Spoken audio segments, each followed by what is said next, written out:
Inggih.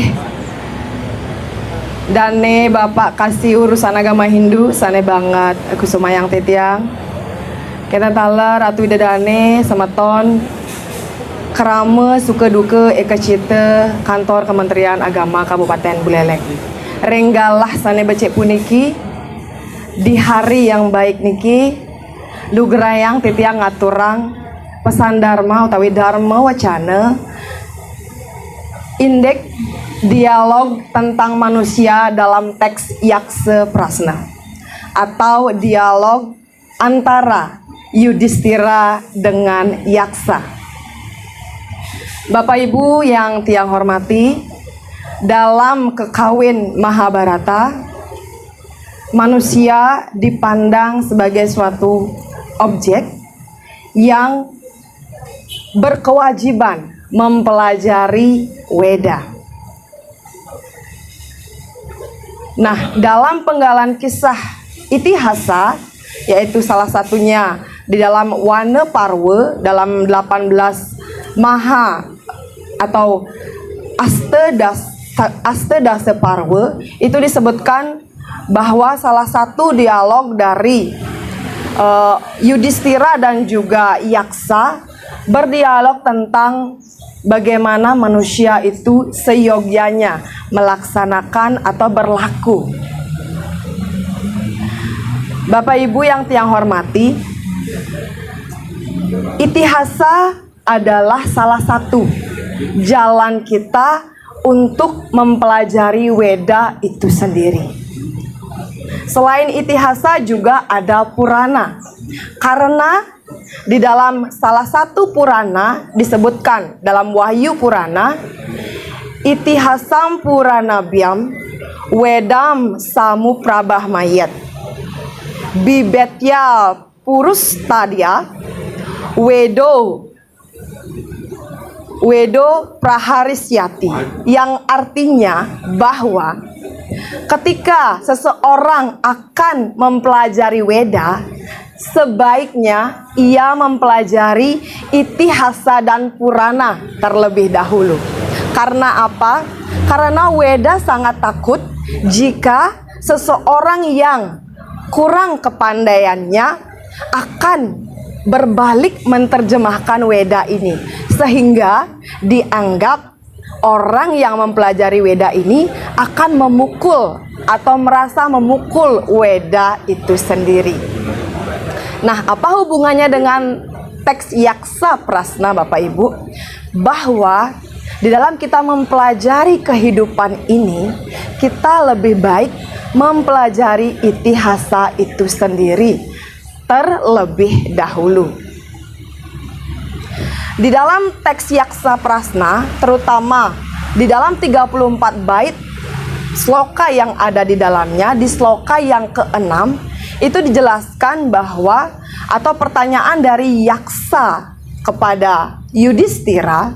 Nah, teks Yaksa Prasna ini adalah teks yang menunjukkan dialog yang relevan, yang di dalamnya terdapat penyelidikan antara Yaksa dengan Yudhistira. Siapa Yaksa?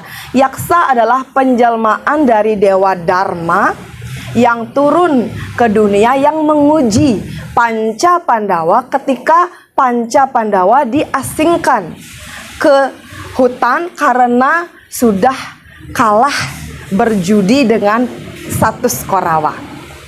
Nah, pada saat itu Yudhistira mengutus adiknya Sadewa untuk mengambil air karena di dalam perjalanan mereka berenam merasa kehausan. Ketika Sadewa tidak kembali untuk mengambil air, maka diutuslah Nakula. Begitupun Nakula juga tidak kembali, diutuslah Bima. Bima pun tidak kembali, diutuslah Arjuna. Arjuna pun tidak kembali. Yudhistira menjadi sangat khawatir. Kenapa keempat adiknya tidak ada yang kembali untuk membawa air? Nah, ketika melihat kenyataan di sana adik-adiknya sudah tergeletak, sudah meninggal di samping sebuah telaga. Ketika itu Yudhistira melihat Yaksa di samping telaga itu. Nah, bertanyalah Yudhistira, kenapa adik-adik saya meninggal ketika akan mencoba mengambil air seperti itu. Nah, kemudian Yaksa bertanya kepada Yudhistira, karena adik-adikmu tidak bisa menjawab pertanyaan yang saya berikan. Nah, apa maknanya? Bahwa ketika kita memiliki kesadaran spiritual yang tinggi, di sanalah hati akan menjadi jernih sehingga bisa menjawab pertanyaan-pertanyaan apa yang terjadi di dunia ini. Di dalam sloka 6 teks Yaksa Prasna dijelaskan bahwa Yaksa bertanya kepada Yudhistira, sebenarnya air apa yang paling utama yang turun dari atas? Jawaban Yudhistira adalah air hujan. Kalau kita kaji secara filsafat dan teologi, bahwa air hujan itu adalah air yang paling utama. Kenapa? Karena air hujanlah yang bisa memberikan kesuburan. Air hujan terfiltrasi dari air laut dan menjadi titik-titik air dan turun ke bumi untuk menghidupi manusia. Dalam Menawa Dharma Sastra pun dijelaskan bahwa air hujan atau hujan muncul karena yadnya. Apa yang bisa kita petik? Bahwa kita sebagai manusia harus tetap berkarma, melaksanakan tugas-tugas kita agar kita mampu beryadnya. Sehingga ketika kita manusia sudah mampu beryadnya, melakukan yadnya, melakukan karma, maka hujan niscaya akan turun dan menghidupi kita semua. Lalu pertanyaan yang kedua, di antara yang disemaikan di tanah, apakah yang paling utama, wahai Yudhistira? Jawaban Yudhistira adalah biji. Biji di sini adalah maksudnya adalah benih-benih kehidupan.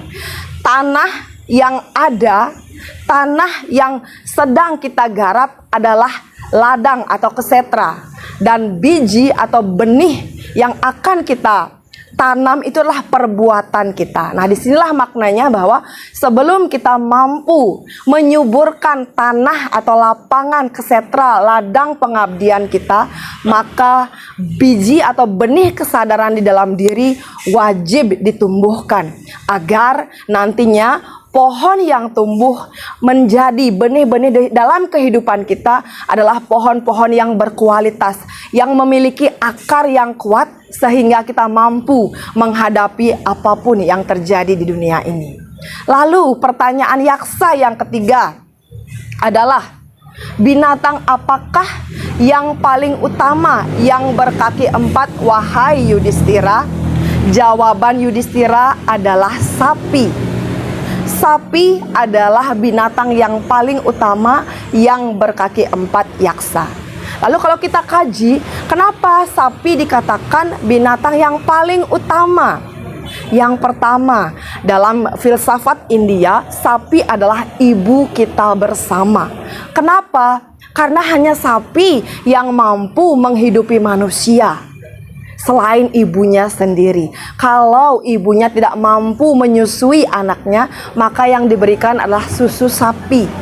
Itulah mengapa sapi adalah ibu selain ibu kita sendiri. Selain itu, dalam teks-teks kuno India dijelaskan bahwa kita pun tahu bahwa Indonesia adalah negara yang dulunya mengandalkan pertanian. Sapi adalah yang sangat membantu manusia dalam setiap kegiatan perekonomian manusia. Dulu sebelum ada kendaraan, jadi ada gerobak yang didorong oleh sapi seperti itu. Nah, nikalah yang membantu manusia dan dikatakan yang paling utama. Sehingga sapi patut kita hormati. Selayaknya ibu, kita hanya boleh meminum susunya saja, tetapi tidak boleh memakan dagingnya.